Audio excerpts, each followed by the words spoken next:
सुप्रभात मेरे प्यारे शिशु भाई बहन। आज की हिंदी कक्षा में सभी का स्वागत है। आज की इस कक्षा में हम सब छठी कक्षा के हिंदी विषय का प्रथम पाठ प्रार्थना पढ़ेंगे।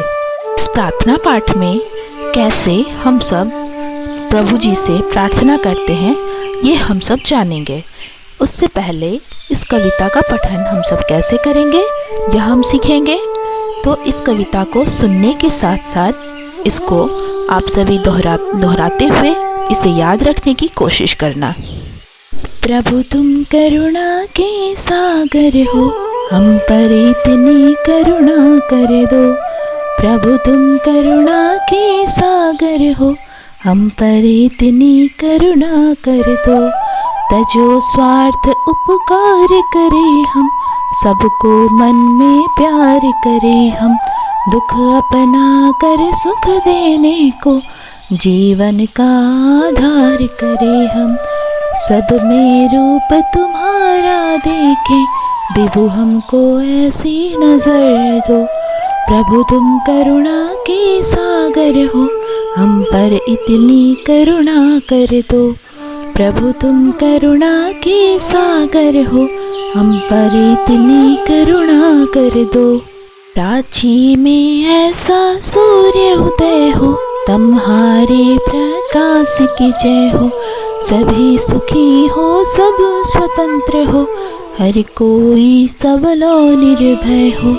सबके रोग दोष प्रभु हर लो, जन जन को तन तन सुंदर दो। प्रभु तुम करुणा के सागर हो, हम पर इतनी करुणा कर दो। प्रभु तुम करुणा के सागर हो, हम पर इतनी करुणा कर दो। तुम हो सबके भाग्य विधाता, तुम हो पिता तुम ही हो माता। तुम ही बंधु हो, तुम ही सखा हो, सब है याचक तुम हो दाता। कोई अकीचन रहे न जग में, हे प्रभु सबकी झोली भर दो। प्रभु तुम करुणा के सागर हो, हम पर इतनी करुणा कर दो। प्रभु तुम करुणा के सागर हो, हम पर इतनी करुणा भर दो। इस पाठ में प्रभु से प्रार्थना किया जा रहा है कि जिस तरह प्रभु के अंदर करुणा दया भरा हुआ है, उसी तरह वो हमारे अंदर भी दया भर दें। हम सब अपने अंदर से स्वार्थ को त्याग कर दें और हर किसी का उपकार करने के लिए हमेशा तत्पर रहें। हमारे मन में सबके लिए हमेशा प्यार बना रहे। सभी लोगों का दुख को अपनाकर उन्हें सुख देने की चेष्टा करें और इसे ही हम अपने जीवन का आधार करें।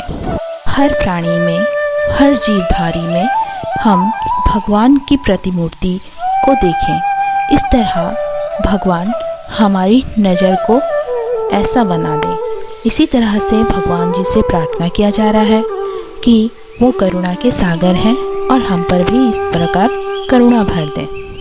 पंक्ति में कहा गया है, प्राची में ऐसा सूर्य उदय हो, तुम्हारे प्रकाश की जय हो।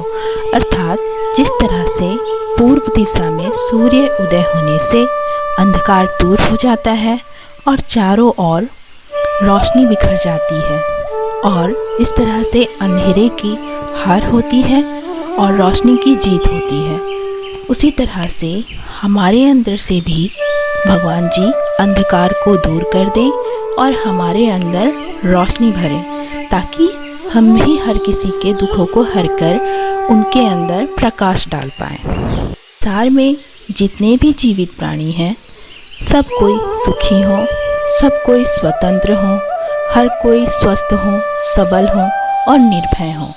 सबके रोग दोष को भगवान जी हर लें, इस तरह से प्रार्थना किया गया है। और हर किसी को तन तन सुंदर दो, अर्थात हर किसी का शरीर सुंदर हो, उसके साथ साथ उनका मन भी सुंदर हो। तो इसी तरह से भगवान जी से प्रार्थना किया गया है। अंतिम पंक्ति में ये कहा गया है, तुम हो सबके भाग्य विधाता, तुम हो पिता तुम ही हो माता। तुम ही बंधु हो, तुम ही सखा हो, सब है याचक तुम हो दाता। अर्थात प्रभु हमारे भाग्य की रचना करने वाले हैं। हमारे भाग्य में जो लिखा होता है वही हमारे साथ बीतता है। तो इसलिए भगवान को भाग्य विधाता कहा गया है। वही हमारे पिता हैं, वही हमारे माता हैं, वही हमारे बंधु हैं, वही हमारे सखा भी हैं। वही सब है याचक, यहाँ पे सब मांगने वाले हैं। केवल एक भगवान जी हैं जो कि दाता हैं, जो सबकी झोली को भर देते हैं। हम जब भी भगवान जी से प्रार्थना करते हैं, उनसे जो भी मांगते हैं वो हमेशा हमें देते हैं, क्योंकि वो दाता हैं, सबसे बड़े दानी हैं। उसी तरह से कहा गया है कि कोई अकीचन रहे न जग में, हे प्रभु सबकी झोली भर दो। तो भगवान सबसे बड़े दाता हैं, तो वो अगर सभी की झोली भर देंगे, सबकी हर इच्छा को पूरा कर देंगे, तब तो संसार में कोई भी अकीचन नहीं रहेगा, अर्थात कोई भी गरीब नहीं रहेगा। तो इसी तरह से प्रभु से प्रार्थना किया जा रहा है कि भगवान जी आप हर किसी को खुश रखो, हर किसी के दुखों को हर दो, हर किसी के को हर दो, सबकी झोली को भर दो। आप दाता हो, सबकी मनोकामनाओं को पूर्ण कर दो। आप करुणा के सागर हो और आप हम पर भी इतनी करुणा कर दो, हम पर भी इतनी दया कर दो कि हम भी संसार में सारे दुखों से परे रहें और संसार में सुखी रहें, स्वतंत्र रहें, सबल रहें। तो इस प्रकार इस पाठ में प्रार्थना किया गया है। तो इस पाठ को हम अच्छे से पढ़ेंगे और इसे याद रखने की कोशिश करेंगे, और इस पाठ से हम जो भी शिक्षा ग्रहण करते हैं उसे अपने जीवन में कार्य करने की कोशिश करेंगे। धन्यवाद।